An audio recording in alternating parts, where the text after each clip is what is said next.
The boy with the moon on his forehead.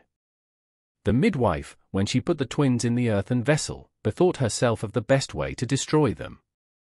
She did not think it proper to throw them into a tank, lest they should be discovered the next day.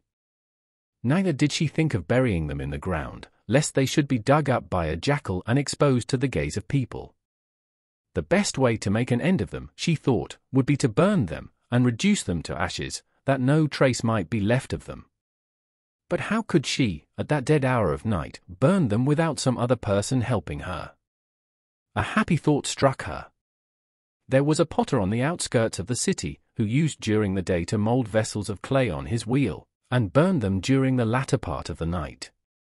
The midwife thought that the best plan would be to put the vessel with the twins along with the unburnt clay vessels, which the potter had arranged in order and gone to sleep expecting to get up late at night and set them on fire. In this way, she thought, the twins would be reduced to ashes.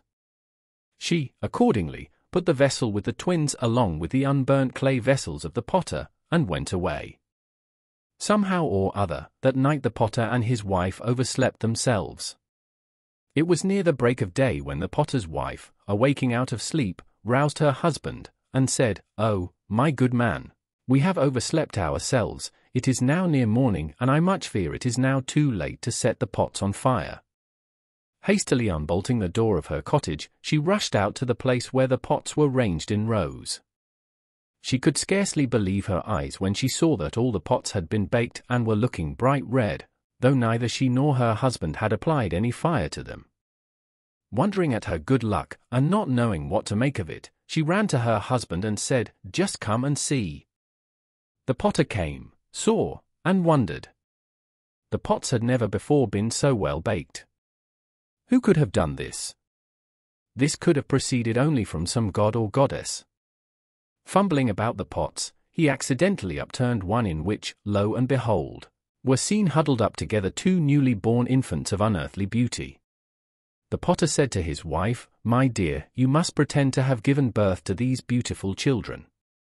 Accordingly all arrangements were made, and in due time it was given out that the twins had been born to her. And such lovely twins they were!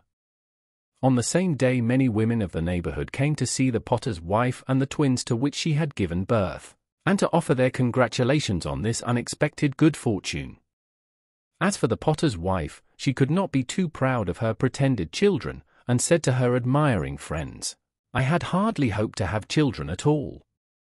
But now that the gods have given me these twins, may they receive the blessings of you all, and live forever." The twins grew and were strengthened.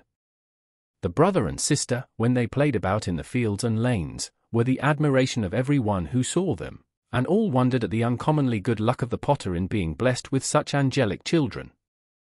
They were about 12 years old when the potter, their reputed father, became dangerously ill. It was evident to all that his sickness would end in death. The potter, perceiving his last end approaching, said to his wife, "My dear, I am going the way of all the earth, but I am leaving to you enough to live on and take care of these children." The woman said to her husband, "I am not going to survive you. Like all good and faithful wives, I am determined to die along with you. You and I will burn together on the same funeral pyre. As for the children, they are old enough to take care of themselves, and you are leaving them enough money."